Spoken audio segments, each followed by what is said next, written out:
à tous et bienvenue dans ce nouvel épisode de Déconstruire. Pour rappel, Déconstruire, c'est la série de podcasts Kissas qui donne une voix à tous les hommes et toutes les femmes issus d'une diaspora qui cherchent à s'affranchir des stéréotypes qui leur collent à la peau et qui apprennent à naviguer entre leur héritage culturel et leur identité personnelle. Et aujourd'hui, comme d'habitude, comme tous les jeudis, j'ai à mes côtés Farah. Coucou. Et Leïla. Hello. Ça fait pas mal de temps qu'on n'a pas tourné, donc on est contente de vous retrouver dans ce nouveau setup pour un sujet un peu lourd aujourd'hui. Ouais. Oui. Sur Mais lequel costaud. On a les épaules. Bébé, j'ai les épaules, comme dirait Taïki. Exactement. Et un sujet, je pense, sur lequel vous allez pouvoir dire pas mal de choses, puisque c'est sur la représentation des personnes racisées dans les médias. Et je voulais introduire avec un documentaire que j'ai regardé il n'y a pas très longtemps, qui est sorti il y a 1 an donc, sur TF1, et qui a été produit, dirigé par notamment Asdine Ahmed Chaouch, un journaliste, et qui se nomme L'Arabe dans le poste. Ouais. Et donc en gros, donc je sais que Leïla, toi tu l'as vu. Ouais. Et ça parle un peu de la naissance de Oui. nous, genre dans les médias, de comment on a toujours été représentés dans les médias, tu vois, dans les journées, etc. Mais là, oui, voilà, de personnes, de journalistes, de personnalités politiques qui vraiment sont sur des plateaux pour discuter, pour porter la voix, etc. Oui, d'artistes, d'humoristes. Voilà, ouais. Donc il y avait vraiment pas mal de personnalités, allant de Rachida Dati à Ramzy Bedia, sa sœur Nesrine Slaoui, voilà, Nesrine Slaoui. Ouais. Et après, même si ça parle de la communauté maghrébine, en vrai, c'est tellement un sujet global chez toutes les minorités que ça peut parler à tout le monde, quoi. Carrément. Et il y avait aussi, de toute façon, des personnes un peu monsieur oui, madame, tout le monde. Ouais, des randoms, entre guillemets. Une historienne, un médecin, une mère de famille, etc. Et donc, dans ce documentaire-là, c'était d'ailleurs Melha Bedia qui l'expliquait. Elle reprenait un peu le moment en 98 quand il y a eu la Coupe du Monde. Zizou. Où, grâce au but de Zidane, ils ont donc gagné la Coupe du Monde. Et c'est là où est née la France Black Blanc Beurre. La sympathie. Voilà, c'était à la mode. Exactement. Où tout le monde était heureux. C'était la joie de vivre. Tout le monde aimait vivre ensemble jusqu'en 2001 suite aux attentats. Ouais. Et que depuis, c'est un peu... on aime moins les Arabes, quoi.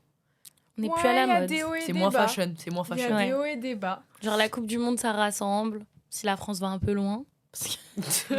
Parce que sinon, c'est... Sinon, c'est la faute. Bah voilà. La faute. Et j'avais trouvé que c'était quand même un peu important d'avoir cette version-là, tu vois, parce qu'on est toujours un peu... c'est toujours l'histoire qui est racontée par d'autres, tu vois. Et justement, Asdine Ahmed Chaouch le dit dans une de ses interviews, je sais plus avec quel média, mais il disait que lui aussi, il s'était inclus dans le reportage parce que en tant que journaliste justement maghrébin, il avait aussi cette possibilité de poser des questions plus précises, plus pointues, qui auraient pu être vues aussi un peu mal vues, tu vois, si c'était par un journaliste blanc, par exemple, tu vois. Et puis même dans le milieu du journalisme, le premier journaliste rebeu, on s'en souvient, enfin, tu vois. Ouais, bah oui, donc... Et même, c'est trop intéressant. Exactement. Que lui aussi, ça soit un perso de son documentaire. Et que quand il rencontre Rachid Arabe, qui disent, en fait, moi, j'avais 12 ans. Et c'est à ce moment-là que je me suis dit, mais en fait, moi aussi, je veux devenir journaliste, etc. Et c'est des trucs que même nous, on a pu voir dans notre vie. C'est grâce à des gens qu'on a vus qui nous ressemblaient qu'on s'est dit qu'on pouvait faire ce qu'on veut faire aujourd'hui, quoi. Exactement. Et justement, vous en tant que femme dans le milieu du journalisme, comment vous sentez quand vous êtes un peu une voix, une représentation de la communauté, d'immigrés, de la communauté maghrébine? Comment ça se passe? Après, moi, j'ai l'impression que c'est quelque chose auquel, genre, même inconsciemment, on nous renvoie beaucoup. Genre, t'as ce... Genre, je sais que la représentation, elle est là et moi, c'est pas quelque chose qui me fait peur de me dire, peut-être, il y a des petites qui s'identifient à moi et qui se disent que c'est trop cool ce que je fais. Peut-être qu'il y en a qui disent que je suis pas assez engagée ou quoi. Mais j'ai l'impression que c'est quelque chose qu'on me renvoie beaucoup. Par exemple, moi, dans l'émission dans laquelle je travaille, on est 3 métisses. Et c'est le premier truc qu'on dit. Ah, mais c'est fait exprès que vous soyez toutes les 3 métisses. Ils ont fait ça parce qu'il n'y en avait pas d'autres. Okay. Et moi, je sais que c'est une question que je me suis posée aussi. Je me suis dit, en gros, dans la radio dans laquelle je travaille, c'est quand même majoritairement blanc. Et je me dis, je me demande s'il y a des fois, on n'est pas le gage de mixité, tu vois. Ok. Et toi? On travaille dans la même radio. On travaille dans la même radio, mais le truc, c'est que quand t'es une émission qui se tourne vers la culture urbaine et plus précisément, vers le rap, Ouais. c'est un peu effectivement le seul endroit dans lequel on attendrait qu'on soit légitime, alors que factuellement, non, on l'est dans toutes les sphères professionnelles. On est capable de l'être partout. Exactement. Mais force est de constater que quand j'ai pu travailler dans d'autres rédactions nationales, d'autres médias, quoi, où c'était plus tourné vers de l'actualité nationale, politique, environnementale, sociale, bref, des questions qu'on juge plus sérieuses. Effectivement, tu te rends compte que vous êtes 2 rebeux dans la rédaction et que tu t'identifies pas à l'autre rebeu, en fait. Et ce truc-là, c'est que dans les médias, en fait, c'est un peu particulier parce que très, très tôt, j'ai toujours su que je voulais être journaliste. Tu vois, j'ai toujours su que je voulais être journaliste. Mon père, j'ai l'impression que c'était un peu le projet du daron. C'était un peu le projet Mbappé du daron. Projet Mbappé. Moi, je suis un peu en projet Mbappé du daron. Mais en vrai, c'est quelqu'un qui s'intéressait énormément à l'actualité et qui me posait à côté de lui quand il regardait C'est dans l'air, le grand journal présenté par, je sais pas, Michel Denisot, ou même devant, je sais pas, Karim Rizouli, Ali Badou. Bref, tout ça, c'est un peu des figures que je garde aujourd'hui parce que c'est avec ces figures-là que je me suis représentée. Et un mec comme, je sais pas, même Mouloud Achour avec Click, moi, c'était quelque chose qui était vraiment marquant. Et je m'étais dit que je pouvais accéder à cette sphère-là en gardant mon identité et en ne m'effaçant pas à côté. Donc, en soi, la représentativité en tant que femme maghrébine dans les médias, femme, c'est autre chose parce que effectivement, j'ai grandi avec d'autres représentations féminines maghrébines qui sont parfois fétichisées, qui sont un peu, comment dire, exacerbées par une vision un peu orientaliste, etc., de la part de certains médias. La femme maghrébine. Exactement. Donc j'ai toujours eu un peu ce côté où je me référais à l'aspect masculin. Et en soi, pour moi, c'est une victoire. Et est-ce que maintenant, je me sens porteuse d'un message? Oui. Parce que c'est un message qui se veut positif, tu vois. C'est j'ai voulu atteindre un métier, c'est comme un peu tout. Et là, ça a une certaine représentation. Ça veut dire que si j'en suis arrivée là, c'est que d'autres personnes qui sont racisées aussi peuvent le faire, tu vois. Et que je suis trop contente de porter ce métier-là, de l'incarner et de pouvoir encourager des plus jeunes qui se disent que peut-être que c'est pas réservé pour des gens comme nous. Bah si.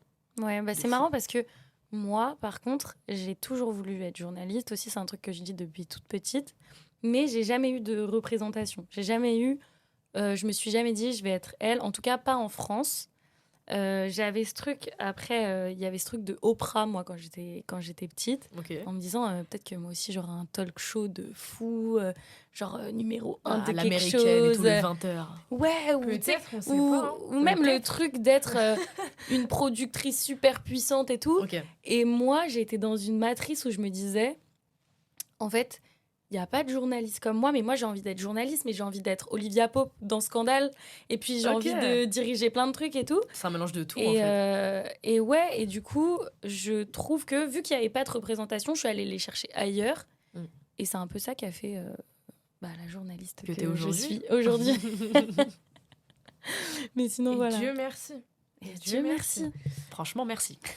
Mais c'est vrai que en général, quand tu cherches des représentations, c'est pas toujours la meilleure représentation possible. Tu vois. Bah oui. C'est pas celle qui se calque le plus dans ta réalité, à ta manière d'être, ou ta manière de penser. Tu sûr. vois rarement une pub pour une bouteille d'eau faite avec le dernier des rebeux, tu vois. Oui. Tu le verras peut-être dans la pub pour les paris sportifs. Tu vois, très intéressant ce que tu dis parce que récemment, comme tous les Maghrébins de France, j'ai une IPTV, tu vois. Et en attendant un match du Milan d'ailleurs, avec mon frère, on se met à regarder d'autres chaînes, que ce soit au Québec, en Angleterre, etc. Et la première chose qu'on se dit, c'est waouh, mais c'est worldwide de fou en fait. Wesh, je sais pas, tu mets en ligne tous mes potes, on est un échantillonnage de l'humanité, tu vois, tellement il y a de tout. Et c'est des gens, on est en Île-de-France, tout ça. j'allume ma télé et pas tellement, même si on fait un effort. Enfin, l'effort, ça va être un papa métis, une maman blanche et Oui. l'enfant Et un papa métis très clair, très clair, pas s'habille avec en les cheveux casual. crépus. Non, Ouais, c'est mais en fait, c'est des gens qui c'est sont ça. sortis, enfin qu'on a lissés C'est ça. et qu'on a fait en sorte de. En gros, j'ai l'impression que un noir, un arabe, un asiate, on peut le représenter que s'il est le plus blanc possible. De ouf. Genre, Sinon, faut qu'il soit habillé. t-shirt blanc, jean bleu, Ouais, faut qu'il soit casual, habillé de la manière la plus classique au skin monde. de base. Et faut qu'il ait l'air gentil. Tu vois, il peut pas être barbu. Non. Il peut- Ça, c'est paris sportif, musique Exactement. et C'est le rap, en fait. ouais, le rap. Ouais. En vrai, hein. Et aussi pour rentrer dans le truc qui fâche un peu plus, parce que là on parle des pubs, mais il y a aussi tout ce qu'on voit dans les médias Bah, bien sûr. qui sont censés être source d'information. Et donc les choses les choses les plus regardées par les Français, tu vois, il y a jamais enfin, je crois que je peux pas, genre là, sur les dernières années, je peux pas me rappeler d'un moment où il y a eu genre un truc où on a bien parlé des Arabes, tu vois. Bah, après, si tu te calques sur des médias d'information télévisés, bah, factuellement, Évidemment. non, hein, Non. vraiment.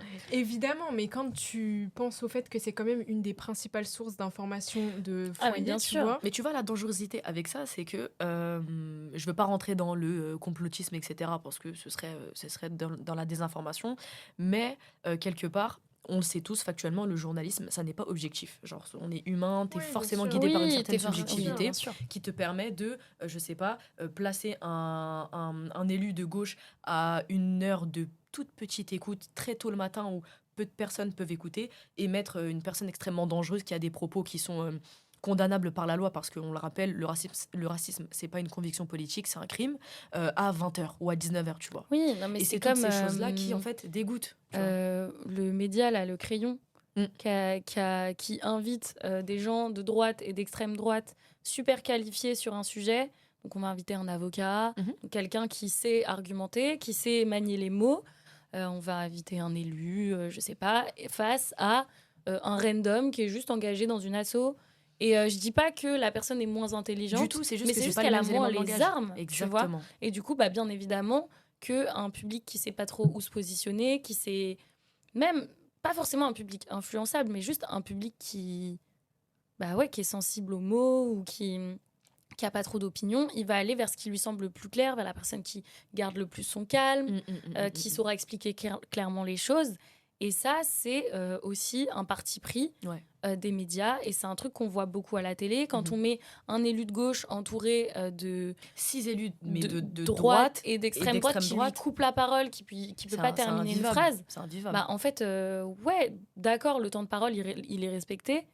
Mais enfin, non, le temps de présence à l'écran, il est respecté, mais le temps de effectivement. parole, au Il est final, il n'y pas a rien du tout, tu vois. De fou. Et c'est la même chose pour la présence des femmes voilées, tu vois, parce que ça, c'est encore une autre paire de manches pour la représentation, parce que elles sont détestées par les médias français, hein, Mais en factuellement. fait, j'ai l'impression que ces Et dernières ça se voit années. encore plus c'est récemment, là, avec... je sais pas si vous avez vu l'illustration qui a été faite de la jeune fille qui était... Ah oui, non, mais c'est oui, terrible. et quand je l'ai vue, j'étais là en mode... Mais, Vous n'avez pas compris le fond du message. Et j'ai moi, pas très bien compris. Elle est Ouais. très belle, très jolie, elle est très, très... Et les autres, elles ont un masque toutes Nez crochu, méchantes. Elles ont l'air méchantes. Enfin, vraiment, tu Vous vois... n'avez pas tu te expliqué dis- ce que c'est. Bah, tu veux expliquer peut-être? Vas-y. En gros, bah, récemment, il y a une image, il y a une illustration qui a fait pas mal de bruit sur les réseaux sociaux.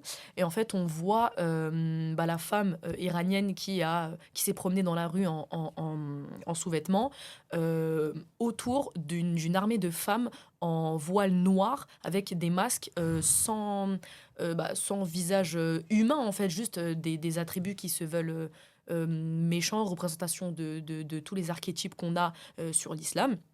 Et elle, tu sais, c'est la liberté, c'est laisser les femmes vivre.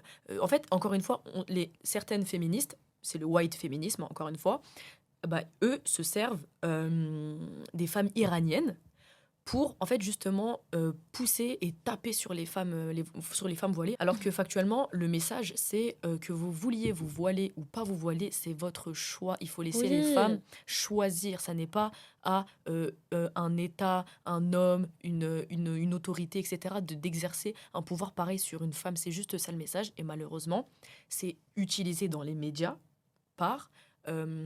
c'est utilisé dans les médias comme vous voyez bien les femmes voilées méchantes, pas gentilles, et puis elle veut, c'est la liberté qu'elle veut, la liberté occidentale de se déshabiller, mais vous voyez bien que les femmes elles sont pas heureuses si elles sont voilées, mais c'est pas ta vie, c'est pas ton choix. Mais c'est ça, en Et fait. factuellement, si tu t'intéresses suffisamment au sujet, les femmes se voilent pour la religion, absolument pas pour En fait, c'est vraiment un cheminement c'est un perso. cheminement spirituel. Exactement. Et c'est comme... après, est-ce qu'on rentre dans ce truc de la laïcité à double tranchant? Non, c'est surtout pour illustrer le fait que quand même depuis ces dernières années, il y a eu une escalade de la violence dans les propos Qui est assumée. Oui, mais Et qui est assumée, banalisée, en fait. assumé jusqu'à un certain moment, parce que quand tu dis, ouais, vous dites ça parce qu'il est arabe ou parce qu'il est noir, c'est... Ah non, jamais de la vie, je dis pas ça, je dis ça parce que... Et d'un coup, il y a une ribambelle de trucs qui essayent de sortir de la bouche pour créer une excuse, mais finalement, le problème est le même, tu vois. C'est comme derrière toutes les personnes qui essayent de promouvoir une meilleure sécurité. Donc on va voter pour une meilleure sécurité, mais derrière la meilleure sécurité, ça vise qui, tu vois? Oui. Et qu'est-ce que vous entendez par sécurité? Exactement. Les violences, vous les liez en fait à une origine. Exactement. Parce que justement, c'est ce qui est relayé. Tu vois, tu vas jamais voir. Et puis des chiffres jamais expliqués. Quand on parle du fait qu'il y ait beaucoup de Noirs et d'Arabes en prison, alors oui, dans les chiffres, ils sont plus, mais si vous regardez, c'est souvent pour des délits. Et c'est surtout qu'ils sont plus sujets à des contrôles aux faciès, en fait. Déjà donc factuellement, mais si tu regardes, souvent c'est des délits. Bon, c'est lié... En majorité, c'est de la vente de drogue et des trucs comme ça. Et je dis pas que c'est pas grave, mais je dis juste que si tu regardes quand on parle de crimes et de viols, de meurtres et de choses très graves, on a moins d'Arabes et on a moins de Noirs à ce niveau-là, tu vois. Et donc, du coup, l'insécurité, tu me dis qu'elle vient de nous, qu'elle vient de nos frères, nos cousins, etc. Mais quand on regarde, si on se penche sur les chiffres que tu nous donnes, on voit bien que ceux qui font les choses les plus graves, c'est pas nous. Et en plus du fait que ce soit pas nous, il y a une politique d'isolement qui est évidente, en fait, et ça pousse à une certaine criminalisation, tu vois. Ouais. Là où pendant des années, tu avais Nicolas Sarkozy qui disait je ne m'abaisserai pas à la voyoucratie, je n'admettrai pas que l'État a un problème. Alors que factuellement, s'il y a des inégalités territoriales monstrueuses... Oui, mais ça, après, c'est aussi... On est dans un ancien empire colonial, entre guillemets, tu vois. Et il y a toujours eu une hiérarchie, même si c'était considéré comme le même pays, il y a toujours eu une hiérarchie entre les Français d'Afrique et les Français de France.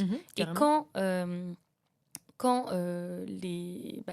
la France est devenue la France et que les colonies ont pris leur indépendance, on a toujours considéré les gens qui venaient là-bas comme des sous-Français, comme des Français au service des vrais Français. Et du coup, quand on arrive en France, on part avec il faut respecter un peu notre maître, il faut respecter les règles qu'on nous impose, on doit se faire petit, exactement, ne pas se faire remarquer.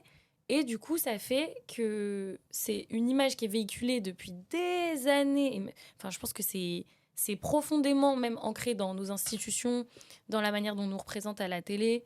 Et j'ai l'impression, pour revenir à la représentation à la télé, dans les médias, etc., qu'il y a toujours ce truc de « ouais, mais lui, il s'en est sorti. Genre, regardez, issu de l'immigration. » Justement, et on en reparlait la dernière fois. Ça crée aussi ce truc de... c'est pas pour dire l'arabe de service, pour dénigrer les journalistes ou les personnes politiques qui s'expriment, etc. Mais il y a quand même le truc de on doit se faire tout petit, et ça, je suis vraiment d'accord avec Leïla. Mais tu vois, il y a quand même, quand il y a une personne qui a réussi justement à se faire sa place, d'un coup, ce sera toujours elle qu'on va inviter, tu vois. Parce que maintenant, c'est le racisé qui nous rassure, parce qu'on sait que lui, il est OK. On sait que lui, il va pas trop... divaguer, de vagues. Et donc ça fait que... Même pas histoire de vague, c'est juste, ça va être, par exemple, on va prendre un exemple qui vous plaira, je pense, l'exemple de Nesrine Slaoui, tu vois, elle est...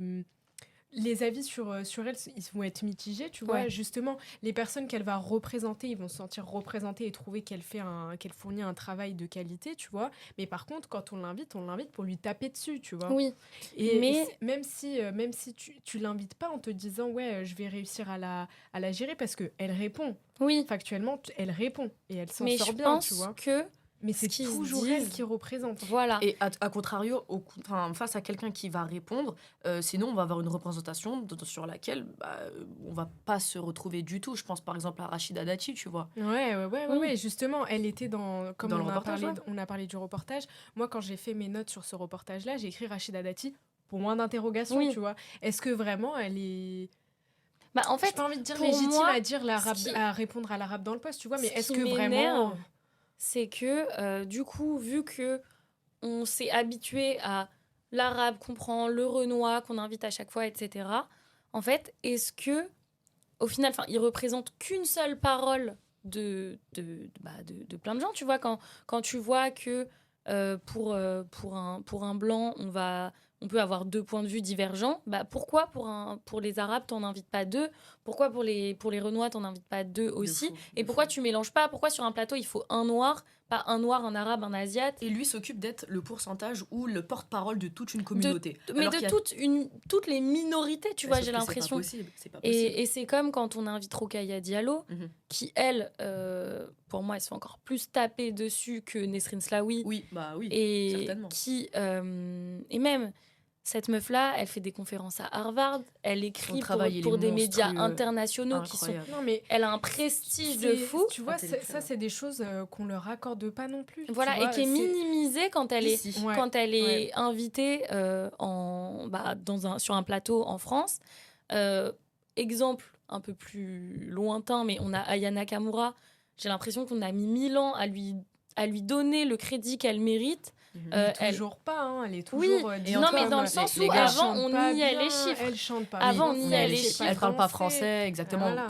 Rien que cette année, pendant les élections législatives, t'avais Marine Le Pen qui disait mais moi je comprends pas, elle parle pas français. Oui, mais ça, elle avait déjà son statut d'artiste international. Il faut Oui, savoir oui, que oui, oui. Aya, elle explosait tout aux Pays-Bas, dans toute l'Europe, un truc qui n'avait pas Non, mais été fait bien depuis sûr, Edith Même en Piaf, sûr. Espagne et que tout. sur des médias français, on disait mais Aya, C'est ça qui marche pas. De fou, Tu vois? de Et fou. c'est un truc de... En fait, maintenant, la chanteuse qui représente la France, elle est noire. Et du coup, vous vous dites, ah, il y a un bug. En Il y a fait, forcément un problème. et j'ai l'impression que c'est aussi le même traitement pour Iseult, tu vois. Ouais. Là où elle encore plus, les gens vont lui taper dessus parce qu'elle rentre pas dans les critères de Oui, beauté selon un tel selon ou un tel, tu l'industrie vois. musicale ou juste Exactement, alors l'industrie que c'est des du conneries, showbiz, tu vois. De fou. Pour en revenir à Rachida Dati, moi, lorsque je la vois sur un plateau télévisé et que je vois que c'est la seule maghrébine qui est en train de vouloir porter le message de l'ensemble de la communauté, moi, je n'ai pas envie, tu vois. Moi, j'aime pas ça. Parce que elle, Moi, c'est la protégée de Nicolas j'ai pas envie Sarkozy. qu'elle me représente, en tout cas. Cette femme-là, c'est la protégée de Nicolas Sarkozy. Nicolas Sarkozy, il a causé un nombre Mais incalculable elle de aussi. torts. Mais oui, mais factuellement, oui. Elle aussi, Et tu puis elle a vois. tenu des propos monstrueux, tu vois. Grave. Nicolas Sarkozy, c'est un mec qui dit à Rachida Dati c'est une beurette qui est marrante, et Rachida Dati qui acquiesce et qui est heureuse du statut qu'on lui donne, tu vois.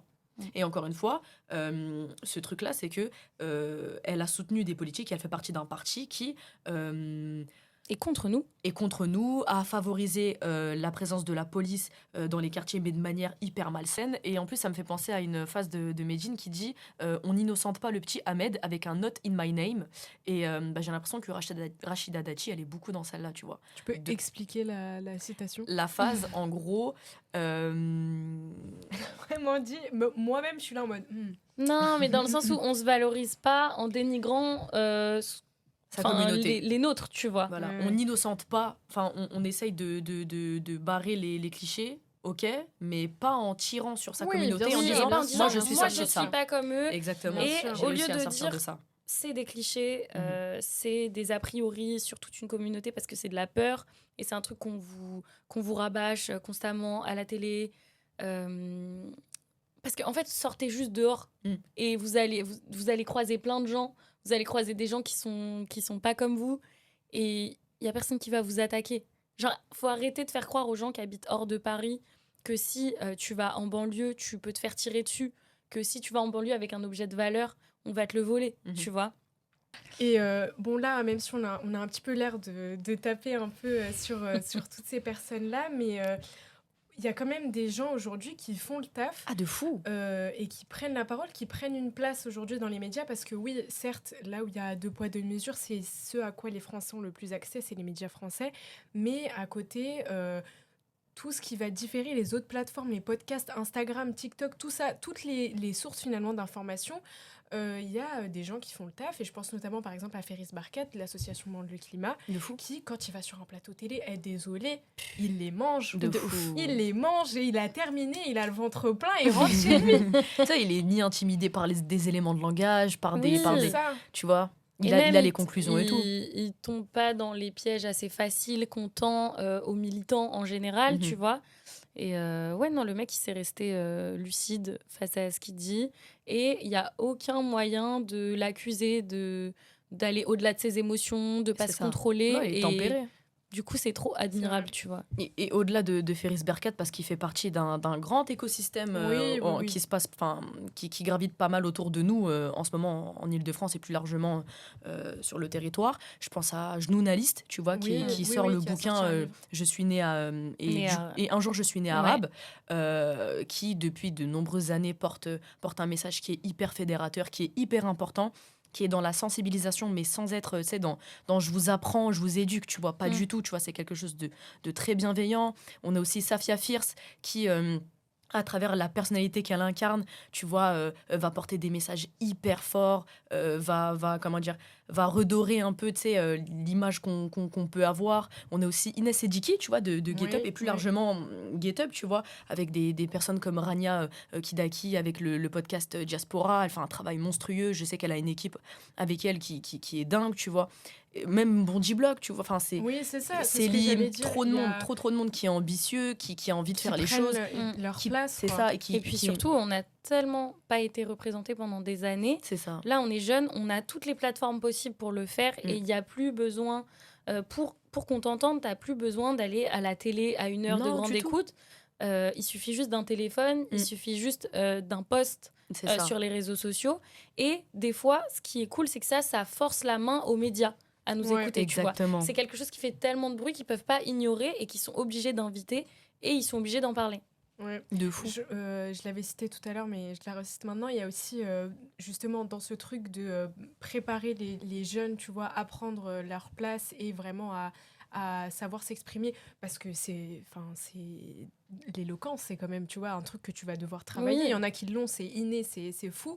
Mais en vrai, Pour parler, beaucoup, ça se pouvoir- travaille. Ouais, voilà, accepter de faire face à des gens, tu vois, tu sais pas, tu peux pas prévoir, même si tu maîtrises son sujet, il y a toujours une petite crainte. Je pense à notamment Cité des Chances, qui est une asso justement ouais. qui taffe auprès des quartiers populaires pour donner la chance à des jeunes d'accéder à tout ce monde de la politique, juste, tu vois, de leurs droits, etc. Et à UEFA, qui est une jeune femme, pardon, géniale, j'ai pu la Incroyable, ouais. rencontrer, tu vois, et elle fait un travail monstrueux avec toute son équipe, tu vois, ils sont tous admirables. Et tu vois, dans ce truc plus concret, il y a aussi le Bondy Blog qui Ouais, propose en ouais, fait ouais, un ouais. parcours d'égalité des chances pour accéder à des écoles de journalisme. Tu Ouais. vois, là où tu te rends compte que la rédaction du Bondy Blog, en fait, elle est assez jeune. Ils ont des sujets qui sont hyper et ça se concernants, voit et ça se Et ressent, très, tu très vois. concret. très concrets. Ouais. Tu vois, Moi, ça me dernièrement. fait penser à un street press Oui. où on parle d'un problème national, mais on va se pencher sur une personne, Oui, sur c'est- une situation C'est des donnée. portraits, c'est Et des voilà. choses qui sont très concernantes. Tu vois, dernièrement, ils ont fait une capsule vidéo sur les manifestations qui ont eu lieu à Paris au sujet de la Martinique, de ce qui se passe là-bas économiquement parlant, de la crise que eux subissent. Et toutes ces choses-là, en fait, c'est hyper encourageant. Il y a aussi Cheveux Crépus, Ouais. qui, c'était hier ou il me semble ce matin, a lancé en fait une campagne pour recueillir des soutiens, des fonds, etc. Parce que eux, leur ambition, c'est de devenir un média. Tu vois, Ah pour oui, pouvoir, j'ai vu, tu vois, oui, pour pouvoir ouais. accompagner justement la population dans le débunkage de fake news, dans l'accompagnement tu sais, de sujets politiques, pour Oui. pouvoir avoir plus conscience Bah, du monde qui nous entoure, etc. En parlant de ça, il y a des médias qui commencent à se rendre compte que les gens ont de moins en moins confiance en la presse Ouais. et que ça soit pour des histoires de théorie du complot, de on n'a pas confiance aux journalistes, etc. Mais il y a aussi des gens comme nous qui se détournent des médias traditionnels parce qu'il y a des choses qu'on en a marre d'entendre et qu'on se rend compte des absurdités et même des horreurs qu'on peut voir et écouter. Et d'où maintenant la multiplication de contenus, genre de fact-checking sur France Info, par exemple. Et ça, c'est des trucs qui, moi, perso, me plaisent beaucoup, tu vois. Genre, on n'a pas tous le réflexe d'aller vérifier sur, je sais pas moi, l'AFP, fact-checking ou un truc comme ça, et qui mettent ça à disposition de gens lambda, de random comme nous. Je trouve ça trop cool, et c'est un bon moyen de regagner aussi la confiance des gens qui les écoutent. Je suis d'accord de ouf. Et encore une fois, c'est hyper rafraîchissant. C'est, comme tu le dis, là, tout ce qu'on a dit, il y a eu quand même, ça crée quand même une ambiance, une atmosphère un peu pesante quand tu vas juste rester scotché à ta télé. Si tu te nourris que de ça en tant qu'information, tu meurs. Franchement, sincèrement, c'est de la négativité, c'est du complot. Et de voir que ça se développe de plus en plus et que justement, on peut trouver des sources d'informations. Évidemment, on listera dans un post tout ce qu'on a cité, et on vous invite aussi de votre côté à faire des recherches pour vous instruire. Et aussi à nous partager, à nous les envoyer, ce sera avec plaisir. Nous instruire nous aussi. Avec grand plaisir. Et voilà, toujours nous pousser à justement chercher cette représentation à notre image, tu vois, au-delà de tout ce qui est au-delà de tout ce qui peut être corroboré sur les médias type télé, etc. En tout cas, j'espère que nous aussi, à notre échelle, on participe, tu vois, à ouvrir pour certains des questionnements et que vous aussi, vous nous aidez à nous questionner un peu plus sur certains sujets. En tout cas, moi, j'ai adoré cet épisode. Je crois que c'est un de mes préférés. Moi aussi. J'aime bien quand on réfléchit, j'aime bien quand on embrasse nos cerveaux. Voilà, exactement. J'aime bien aussi. Quand ils fusionnent. En tout cas, on espère que cet épisode vous aura plu à votre tour. On se retrouve jeudi prochain comme d'habitude. Et en attendant, prenez soin de vous et on se retrouve très bientôt sur Kissas. Bisous.